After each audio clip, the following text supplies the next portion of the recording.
नमस्कार मित्रांनो, खूप दिवसानंतर मी हा व्लॉग अपलोड करत आहे. कारण काही कारणामुळे मी यूट्यूब चॅनलला फुल टाईम देऊ शकत नाही आहे. आणि जी माझी यूट्यूब फॅमिली आहे त्यांना मी कंटिन्यू वेगवेगळे ठिकाणी दाखवू शकत नाही आहे. मी आशा करतो की पुढच्या काही दिवसात मी तुम्हाला कंटिन्यू वेगवेगळे ठिकाणे दाखवण्याचा प्रयत्न करेन. आणि आता आम्ही गोव्यामध्ये आहे.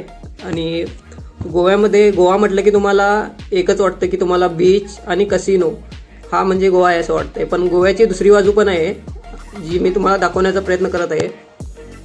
गोव्यामध्ये अशी काही ठिकाणे आहेत की जी जास्त लोकांनी कधी पाहिलीच नाही आहेत आणि ती एक्सप्लोरच केली नाही आहेत. आणि अशाच ठिकाणी आम्ही आज जातो आहे. त्या ठिकाणाचं नाव आहे कुर्डी गाव. हे गाव असं आहे की हे पाण्याच्या तळाशी गाव आहे. ते तुम्हाला मी पुढे दाखविनच व्हिडिओमध्ये. कुर्डी हे विलेज तुम्ही पाहायला जाताना 8 ते 10 मंदिरे लागतात. जेव्हा तुमच्याकडे टाईम असेल तर या सगळ्या मंदिरांना तुम्ही दर्शन घेऊन जाऊ शकताय. आमच्याकडे टाईम नव्हता त्यामुळे आम्ही एकाच मंदिरला व्हिजिट केलेलं आहे. इथं श्री दामोदर देवस्थान म्हणून आहे. त्या देवस्थानला आम्ही दर्शन घेऊन पुढच्या प्रवासाला निघणार आहे. तुम्हाला ते मंदिर दाखवतो मी.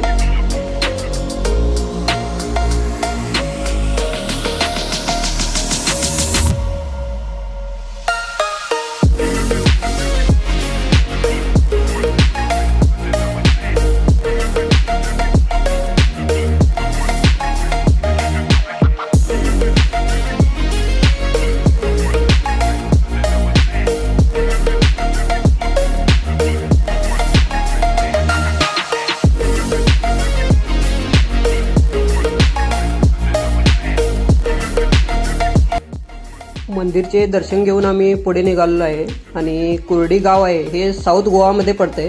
आणि या ठिकाणी जाण्यासाठी तुम्हाला चांगला रोड आहे. तुम्ही या ठिकाणी बाईक घेऊन पण जाऊ शकताय आणि कार घेऊन पण जाऊ शकताय.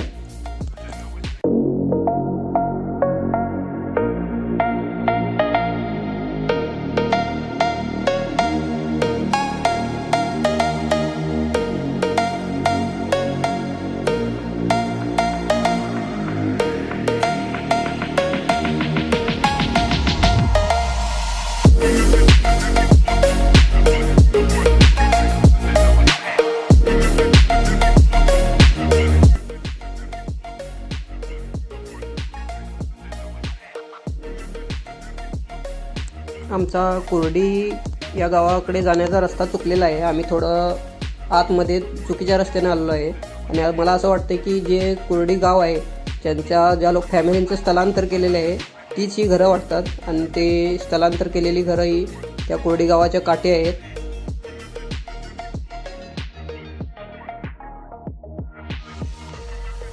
फायनली आम्ही आता या सालोलीम डॅमजवळ पोचलेलो आहे. आणि या सालोलीम डॅममध्येच हे कुर्डी हे गाव आहे जे पाण्याच्या खालती असते. आता पाहू शकता तुम्ही पूर्ण पाणी कमी झालेलं आहे. एप्रिल आणि मेमध्ये फक्त हे तुम्ही गाव पाहू शकताय. आणि हे सालोलीम डॅम आहे 1983मध्ये बांधण्यात आलं. आणि या डॅमच्या आतमध्ये जी होती कुर्डी गाव होतं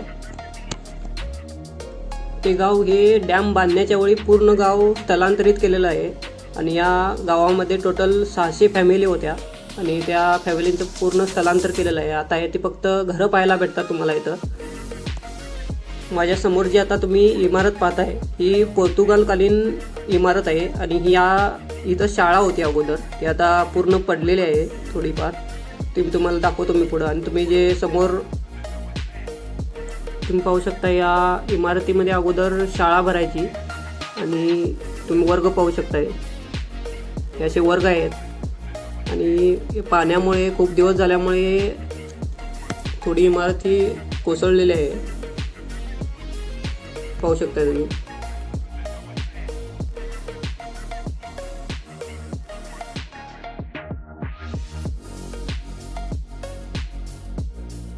आपल्याला आता या ठिकाणी जायचं आहे. झूम करून मी तुम्हाला दाखवतो या ठिकाणी.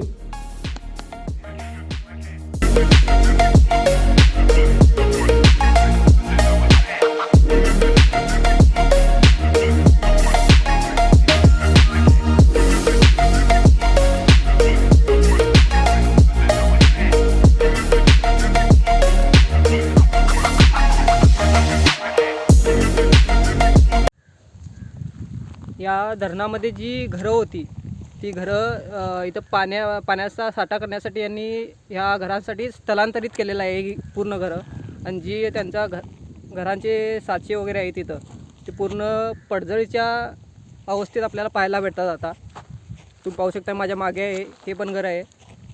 आणि बरीचशी मंदिरं आणि जे घराच्या समोर तुळशी वृंदावन वगैरे असतं ते तुम्हाला या डॅममध्ये पाहायला भेटतं आहे. आणि एकदाच वर्षातून या पाहायला भेटतं हे घरं वगैरे गाव वगैरे. आणि मेच्या दरम्यान पूर्ण पाणी कमी होतं आहे. अजून मोठं गाव आहे पुढं पण अजून पाणी कमी झालेलं नाही इथलं. त्यामुळे ती घरं आता मी तुम्हाला दाखवू शकत नाही. आणि एक 20 ते 25 दिवसानंतर ते बोलले की हे पूर्ण पाणी कमी होतं आहे आणि तुम्हाला पूर्ण गाव बघायला भेटतं आहे. हे थोडेफार जे दिसते आपल्याला मागं इथं घर आहे. पर जे मागच्या साईडला तुम्ही पाहू शकताय इथं पण घर आहे. आणि पुढं तिकडं तुळशी वृंदावन वगैरे आम्ही पाहिलेलंच आहे.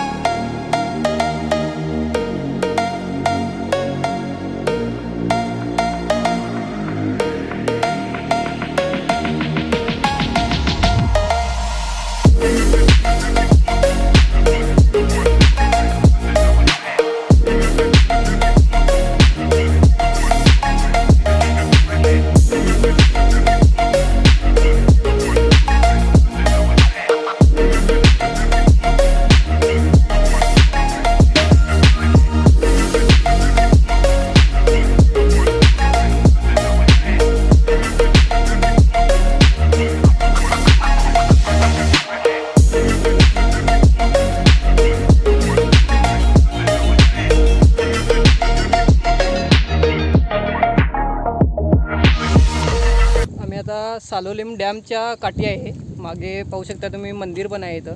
आणि गोव्यामध्ये एप्रिल मेच्या दरम्यानमध्ये जे काजू असतात काजू त्याच्यापासून उराक बनवली जाते नॅचरल पद्धतीने.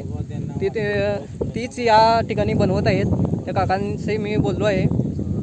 ते कसे बनवतात ते तुम्हाला थोडक्यात सांगतील ते. तर आता मग त्या काकांना बोलूया. काका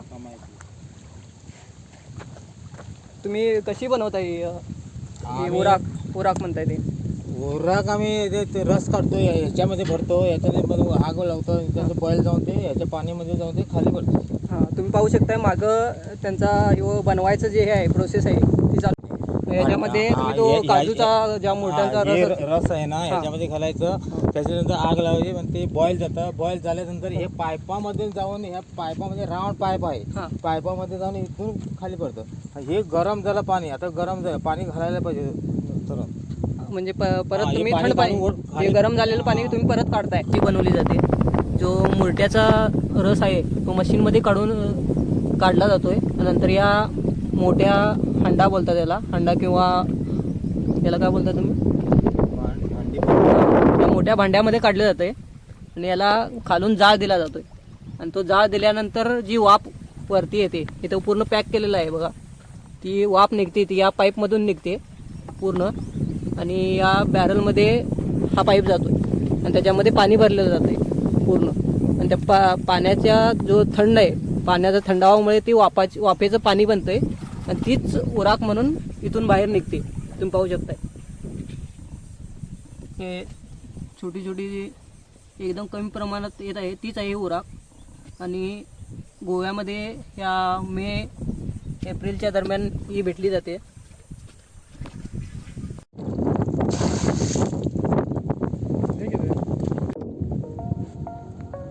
कुर्डी हे गाव बघून झाल्यानंतर आम्ही इथं आल्यानंतर आम्हाला समजलं की नेत्रावली वॉटरफॉल इथून जवळ आहे. त्यामुळे आम्ही नेत्रावली वॉटरफॉलला जाण्याचं ठरवलेलं आहे. आणि या धरणामधूनच जो शॉर्टकट रोड जातो आहे आणि 10 ते 12 किलोमीटरवरती नेत्रावली वॉटरफॉल आहे. तो वॉटरफॉल पण आम्ही एक्सप्लोअर करू. फायनली आम्ही आता नेत्रावली वॉटरफॉलजवळ पोचलेलो आहे. तुम्ही पाहू शकता माझ्या मागे जो आहे तो नेत्रावली वॉटरफॉल आहे. आता एप्रिल महिना चालू आहे तरी पण या वॉटरफॉलला जसं पावसाळ्यामध्ये पाणी असतं वॉटरफॉलला तसं पाणी आजही या वॉटरफॉलला चालू आहे.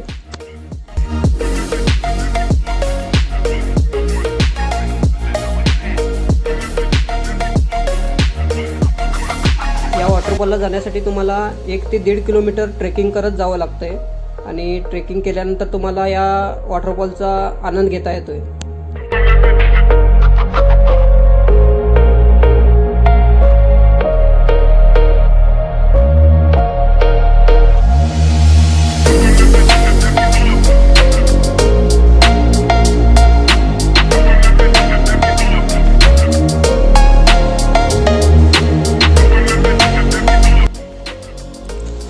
हा जो वॉटरफॉल आहे हा पूर्ण जंगलामध्ये लपलेला आहे आणि जर तुम्हाला जंगलामधील शांतता अनुभवायची असेल तर या वॉटरफॉलला तुम्ही नक्की भेट द्या.